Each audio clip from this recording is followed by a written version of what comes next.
E aí, pessoal? Prontos para mais uma análise aprofundada? Hoje a gente vai fazer um mergulho direto nas fontes para entender como a opinião pública de um país acaba sendo frequentemente manipulada por interesses de fora. É um material denso, mas vamos detalhar tudo de forma bem completa e imparcial. Nossa pauta de hoje vai passar pelos seguintes pontos: política interna e relações internacionais, fatores endógenos e exógenos, a manipulação da opinião pública, os 3 Is da manipulação, o histórico lobby da China e, para fechar, o custo de ignorar especialistas. Vamos começar com o ponto 1: política interna e relações internacionais. Sabem o que é curioso? Muitos teóricos de relações internacionais estão só agora acordando para o fato de que o que acontece dentro de casa, na política interna, afeta profundamente a política externa. O James Fearon traz um ponto crucial nas nossas fontes aqui. Ele diz que uma explicação baseada na política doméstica vai direto contra as explicações estruturais clássicas. Pensa assim: enquanto a teoria de sistema olha para os estados como se fossem atores superracionais, impecáveis e unitários, a visão doméstica mostra a realidade como ela é. Ou seja, as brigas e disputas internas quase sempre geram uma política externa que está bem longe do ideal. Em suma, confusão em casa gera estratégia ruim lá fora. E isso nos leva à seção 2: fatores endógenos e exógenos. Para entender melhor de onde vêm essas forças que bagunçam a política externa, a gente precisa olhar para a história. E a fonte divide isso em 2 categorias claras. Primeiro, os fatores endógenos, que são aquelas puras disputas de poder interno. Um exemplo clássico: Júlio César conquistando a Gália. Ele não estava só pensando em expandir o Império Romano. O foco real ali era ganhar força política lá dentro de Roma. Do outro lado, a gente tem os fatores exógenos. Aqui, são forças de fora mexendo no cenário interno do país. Um exemplo histórico é quando o Papa pregava as cruzadas, mobilizando reinos inteiros em direção a Jerusalém. Ou, num cenário mais moderno e secular, o Cominterno soviético fomentando revoluções lá do outro lado do mundo. Seguindo em frente. Ponto 3. A manipulação da opinião pública. Dando um salto rápido para o século XX, a gente vê o surgimento de uma técnica muito refinada: governos estrangeiros manipulando ativamente a opinião pública de outro país justamente para mudar a política externa dele. O livro The China Mirage, do James Bradley, é uma fonte excelente e a gente usa ela aqui como um estudo de caso prático de como funciona essa manipulação. A gente analisa esse material de forma bem detalhada e imparcial porque, mesmo que o autor tenha ali uma visão um tanto romantizada de figuras históricas como Mao Tse-tung, o modelo estrutural que ele descreve sobre como a opinião pública americana foi moldada é simplesmente indispensável para compreender o século XX. O que nos traz ao coração da análise. Seção 4: os 3 Is da manipulação. Então, qual é exatamente a engrenagem teórica que os lobistas usam para esconder a realidade no campo e fazer populações inteiras apoiarem ilusões? O conceito é resumido no que a fonte define como os 3 Is: ignorância e idealismo sustentados pelo interesse. É literal. Esses são os 3 pilares obrigatórios para construir e manter em pé qualquer narrativa manipulada de política externa. Sem eles, a mágica de enganar o público simplesmente não acontece.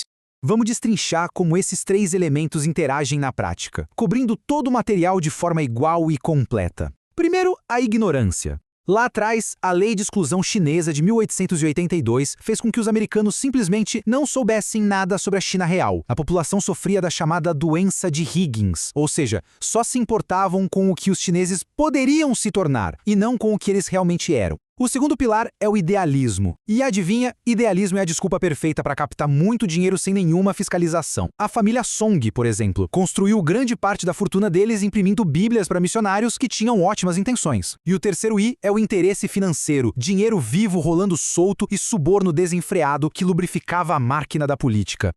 Bora para a seção 5: o histórico lobby da China. Quando a gente junta essa tempestade perfeita de ignorância, idealismo e interesse, o resultado é um dos maiores fenômenos de influência internacional do século passado. Olhando para a linha do tempo, a coisa fica muito clara. 1882 planta a semente da ignorância com leis restritivas. Corta para o início dos anos 30 e esse vazio de conhecimento é preenchido por um lobby pesadíssimo financiado com capital estrangeiro e plantado direto no governo dos Estados Unidos, na mídia e até nos púlpitos das igrejas. E aí chegamos em 1941. Depois de uma década inteira de propaganda contínua, uma vasta maioria dos americanos estava absolutamente convencida de uma ilusão gigante, a de que existia uma nova China, supostamente cristianizada, prontinha para ser a grande melhor amiga deles lá na Ásia. E as consequências práticas dessa manipulação foram profundas e trágicas. Dessas narrativas artificiais nasceram coisas como a famosa teoria do dominó e a ilusão de que o poder aéreo resolveria magicamente os problemas políticos no continente asiático. Essa mentalidade enviesada fez com que líderes como McGeorge Bundy, Robert McNamara e o Henry Kissinger tomassem decisões que levaram ao despejo de mais bombas na Ásia do que todas as usadas na Segunda Guerra Mundial inteira e ainda assim perderam a guerra. E o mais assustador é que a fonte aponta como essas mesmas ideias derivadas de ilusões sobrevivem até hoje, influenciando conflitos modernos como na Síria. E chegamos à nossa última parte, seção 6, o custo de ignorar especialistas. Qual é a conta real que a gente paga quando a voz de quem entende é silenciada? A história está cheia de padrões onde a conveniência política derrotou o conhecimento real. Vamos olhar os detalhes na nossa tabela. A gente tem o erudito jesuíta Matteo Ricci, que entendia e apresentou a Xin à Europa. Ele perdeu todo o espaço para grupos que não sabiam nada da região, simplesmente porque tinham apoio político do Papa. Depois, o Arquimedes Paty, um oficial de inteligência no Vietnã, em 1945. Ele escreveu relatórios perfeitos e cruciais sobre Ho Chi Minh, mas a CIA simplesmente arquivou tudo. Ele mesmo chamou todo o conflito do Vietnã de um desperdício evitável. E temos o John Service, um especialista que conhecia muito bem a situação na China. Ele avisou lá em 1945 que uma política mais realista e menos ilusória teria evitado as tragédias na Coreia e no Vietnã, além de resolver a questão de Taiwan desde cedo. O prêmio dele, por falar a verdade, foi sumariamente expulso de seu cargo diplomático. Depois de destrinchar toda essa base histórica pesada a partir das nossas fontes, é hora de trazer o aprendizado para o nosso momento atual. Presta atenção nesta pergunta importante. Como você vê os 3 Is, a ignorância, o idealismo e o interesse financeiro, moldando as narrativas da política externa no mundo de hoje? Queremos muito ler a opinião de vocês, então, por favor, respondam logo abaixo nos comentários. Valeu por acompanharem com a gente mais essa análise profunda das fontes. Não se esqueça de curtir e se inscrever no canal para não perder os próximos resumos. E claro, o recado mais importante. Se você gosta desse tipo de conteúdo, considere nos apoiar. Link do Apoia-se na descrição deste vídeo. Um grande abraço, continuem sempre questionando as narrativas e até a nossa próxima explicação.